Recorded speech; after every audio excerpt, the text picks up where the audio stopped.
Assalamualaikum warahmatullahi wabarakatuh, sahabat Islam semuanya.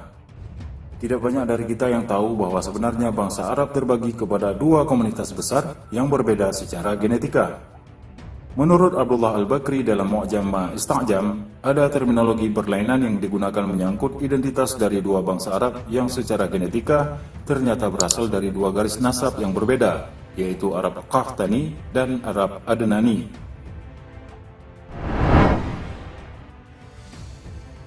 Qahtani disebut juga dengan Arab Al-Aribah atau orang Arab murni. Mereka dianggap sebagai penduduk asli semenanjung Arab. Qahtani merupakan kelompok suku-suku Arab yang merupakan keturunan Ya'rub bin Yasjub bin Qahtan, sehingga kerap disebut juga sebagai Arab Qahtani. Nasab mereka diduga tersambung kepada Nabi Hud alaihissalam dan umumnya menetap atau berasal dari Jazirah Arabia daerah selatan seperti Yaman dan Asir, sekarang menjadi bagian Arab Saudi.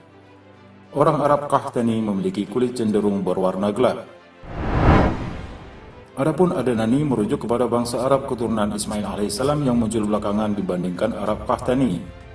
Arab Adnani disebut juga dengan Al-Musta'ribah atau orang Arab pendatang, merupakan kelompok suku-suku yang berasal dari keturunan Ma'ad bin Adnan, sehingga disebut sebagai Arab Ma'adi dan kadang disebut juga sebagai Arab Adnani.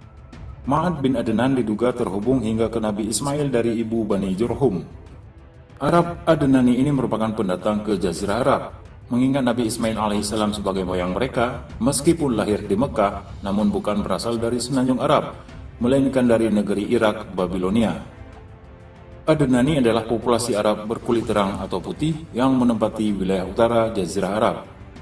Rasulullah SAW beserta suku Quraisy termasuk ke dalam golongan Arab ini. Dalam tarikh Tabari dinyatakan, masyarakat Arab terdiri dari dua populasi yang berbeda, keturunan Ma'ad dan keturunan Qahtan. Penduduk Sabah dan Yaman adalah keturunan Qahtan, dan orang-orang Arab yang menempati gurun di utara adalah keturunan Ma'ad. Menurut Rusdi As-Salih Mulhis, muhaqqiq kitab Akhbar Makkah karya Al-Azraqi, persaingan cukup tajam pernah terjadi di antara Arab Adnani dan Arab Qahtani. Ketika masa kakek Rasulullah SAW, Abdul Muthalib, Ka'bah yang berada di bagian utara menjadi pusat peribadatan berbagai suku yang ada di semenanjung Arab.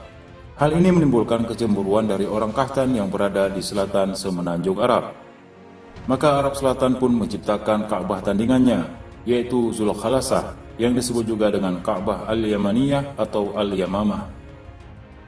Kelak ketika muncul Muhammad SAW sebagai nabi di wilayah Arab Utara, muncul pula nabi-nabi palsu di wilayah Arab Selatan yang meniru kenabian ala Quraisy.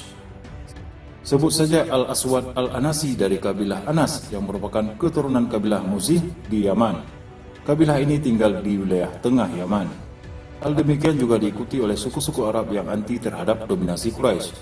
Di kalangan mereka muncul nabi-nabi palsu seperti Tulaihah Al-Asadi, Sajjah At-Tamimi, Zi At-Taj sebagai bentuk perlawanan. Bukan hanya karena ingin murtad, tapi juga sebagai penolakan atas dominasi Quraisy.